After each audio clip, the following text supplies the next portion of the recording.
my channel. It's Spookopoly. So, number one, I'm sick. So if I sound not great, apologies. Number two, I do have my own TBR game.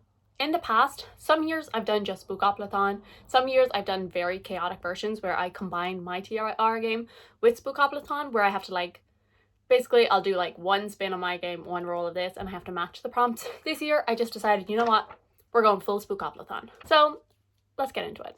It's Spookopoly time, so this is obviously very exciting, but I do have my own TBR game, and so we're gonna put just a little reminder of my TBR game in there. So we already have my yellow car, and well, let's see how many rolls we're gonna do this month.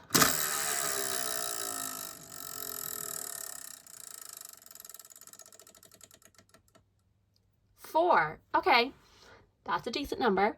So let's do 4 rolls. So roll number 1, 8. 1, 2, 3, 4, 5, 6, 7, 8. Present. So we have roll number 1, and roll number 1 we landed on present.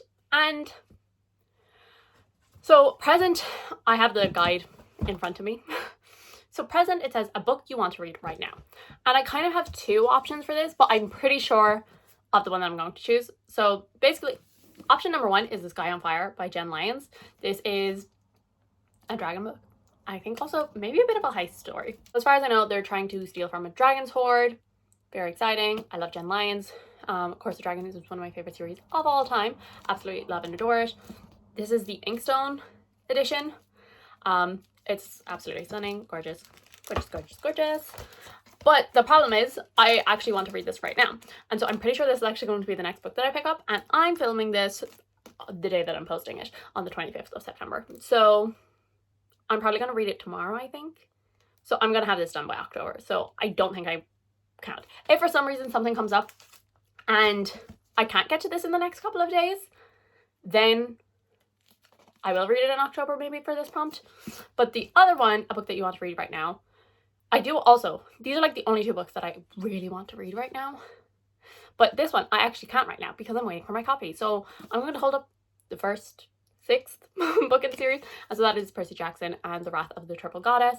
So this is the 2nd in this like mini series, but also like the 7th in the overall Percy Jackson and the Olympian series.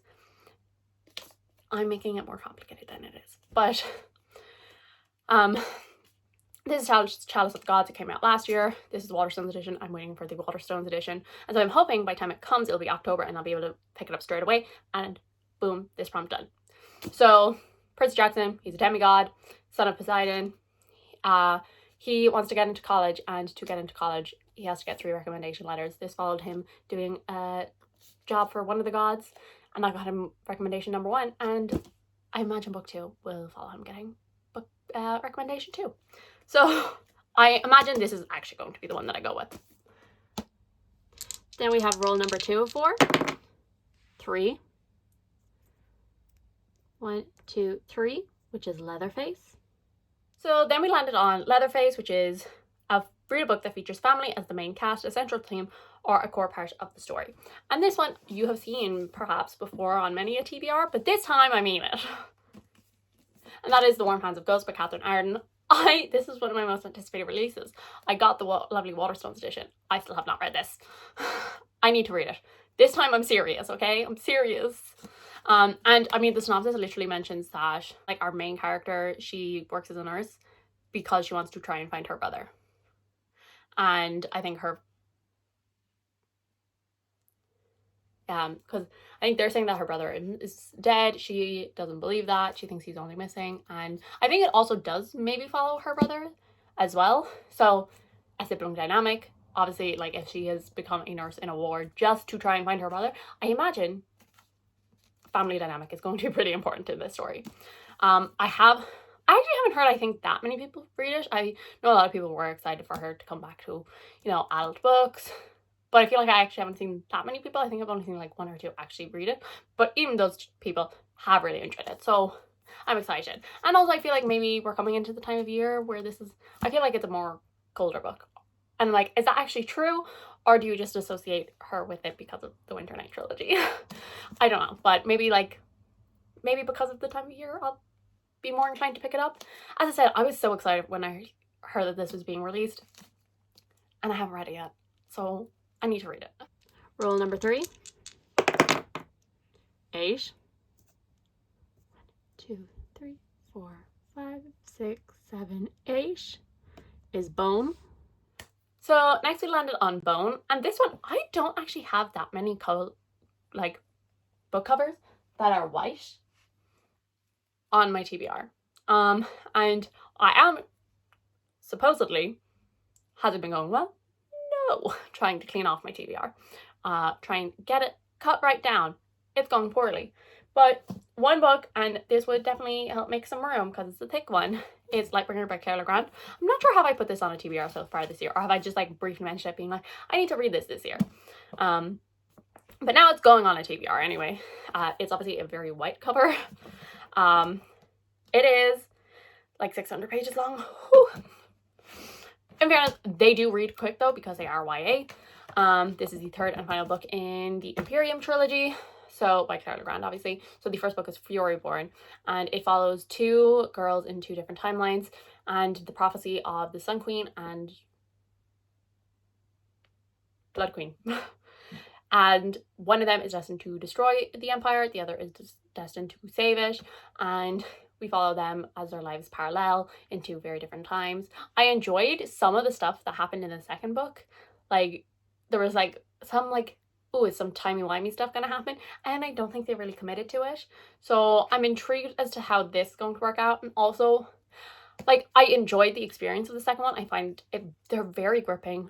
They're really easy to read. They're a lot of fun. But like, also, like, I was expecting like a full like villain arc kind of. A lot of people say that that's what happens in this series. And so far, it's not a villain arc. It's a dumbass arc. So that's a bit annoying, but overall I'm having a good time. Hopefully our final roll. 6 and 2, another 8. 1, 2, 3, 4, 5, 6, 7, 8. And that is Grady Hendrix. I really hope I don't have to read Grady Hendrix. And then we landed on Grady Hendrix. And I immediately went, oh my god, no, please tell me I don't have to read up Grady Hendrix, because I have read one Grady Hendrix and I gave it 2 stars. So I read My Best Friend's Exorcism. I did not enjoy it. I did not think it was a horror. There's like one scene that I'm like, ew. I'm like, is that what a horror is? I haven't read a lot of horror, just would like to say. And so I was like, is this what a horror is? Just like however much of like these characters and then like one horrifying scene and then bye. Because like, I don't think horror's for me then. So anyway, the actual prompt does say spooky and satirical, read a book with humor, or read a book by Grady Hendrix. And on a note, like, because spooky and satirical, like, that's not the prompt. I think they're just saying read a book with humor, which is also a bad prompt for me because I don't read funny books very often. But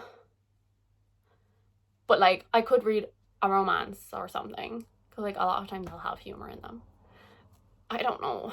But also, I have seen people like really really dislike one of Grady Hendrix's books and I like really love another. So I'm like, do I give him a second chance? So basically, I'm leaving my fate in your hands. If you think I should read another Grady Hendrix. Basically, it's in your hand. If you think I should just read a book with humor, tell me. If you also didn't like My Best Friend's Exorcism, but did like one of his other books, tell me. And I will read it. I will give him a second chance. So yes. So those are the 4 books that are officially on my TBR. I am a little sad because, like, honestly, I've been saying, like, the past couple of months, my game has been really nice to me. And I've been just waiting for, like, a month to come where I, like, spin, like, 8 or 10 or something, like, like, a really high number. And, like, I was like, come on. I was actually kind of like, maybe this is the month. Because, I don't know. It's just so much fun. So, if I get these 4 books done, like, really early in the month, maybe I might just do a week where I let it, like, the board choose my books. Just so I can have a little more of it. Right, thank you guys so much for watching. I do hope you enjoyed. If you did, subscribe. And I will see you all in the next one. Bye.